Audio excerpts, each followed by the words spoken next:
અમરેલીના બગસરા પંથકમાં સતત 2 દિવસથી પડેલા કમોસમી વરસાદથી ખેડૂતો ચિંતિત થયા છે। તાલુકા સરપંચ એસોસિએશનના પ્રમુખે સરકાર પાસેથી વળતરની માંગ કરી છે।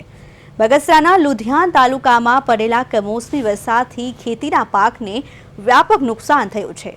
બગસરા તાલુકાના સરપંચ એસોસિએશનના પ્રમુખે સરકાર પાસે વળતરની માંગ કરી છે। ત્યારે હવામાન ખાતાની આગાહીને ભાગરૂપે અમરેલી જિલ્લામાં કમોસમી વરસાદે માવઠાએ કહેર વર્તાવ્યો છે।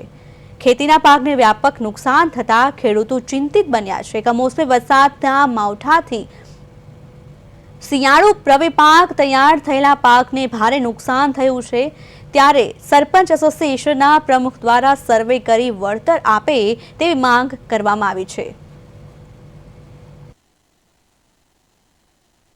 મિત્રો, ગઈકાલે તારીખ 19/3/2024 રોજ કમોસમી ભારે વરસાદથી અમારા લુંગિયા ગામ તેમજ આસપાસના બગસરા તાલુકાના મોટા ભાગના ગામોમાં ખૂબ મોટા પ્રમાણમાં વ્યાપક પ્રમાણમાં નુકસાનકારક કરાક સાથે ભારે વરસાદ થયો છે। ત્યારે બગસરા તાલુકાના સમગ્ર પંથકમાં 30%થી વધુ પાકો ખેડૂતોના ખેતરમાં લણણી કરવાના અથવા લણણી થયેલા અથવા પાથરા અથવા ઢગલાના રૂપમાં પડેલ હતા તેવા પાકોમાં ખૂબ મોટું નુકસાન થયું છે।